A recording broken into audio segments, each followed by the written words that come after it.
Upcoming ప్రోమోలో రామలక్ష్మి కాలేజ్‌లో ఒంటరిగా ఉంటుంది. కాలేజ్ టైమ్ అయిపోతుంది. స్టూడెంట్స్ అందరూ వెళ్ళిపోతారు.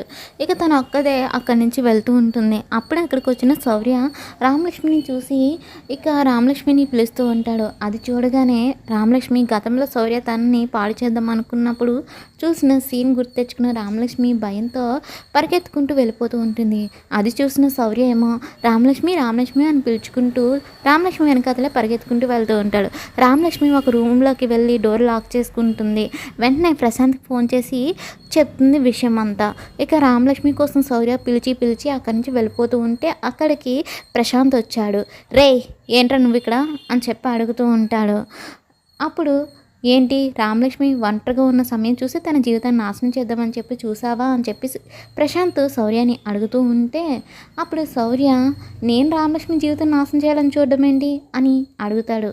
అప్పుడు ప్రశాంత్ ఏమో తను అలానే అనుకుంటుంది కాబట్టి, ఎందుకంటే ఆ రోజు గుళ్ళో తను తాగిన పానకంలో మొత్తమంది కలిపింది నేను అన్న విషయం తనకు తెలీదు కాబట్టి, తను కళ్ళు తెరిచి చూసేసరికి కాపాడు నువ్వే తన దృష్టిలో తనని రేప్ చేయాలనుకున్నావని భావించింది కాబట్టి, నీ నోటితోనే నేను చేసిన తప్పులని ఒప్పుకొని తన దృష్టిలో నువ్వు చెడ్డవాడివయ్యావు కాబట్టి అని ప్రశాంత్ తన నోటి వెంట నిజాలన్నీ చెప్పేస్తాడు. అవి విన్న రామలక్ష్మి ఒక్కసారిగా షాక్ అవుతుంది. మరి ఇప్పుడు రామలక్ష్మి ఏం చేయబోతుందనేది అప్కమింగ్ ఎపిసోడ్‌లో చూద్దాం.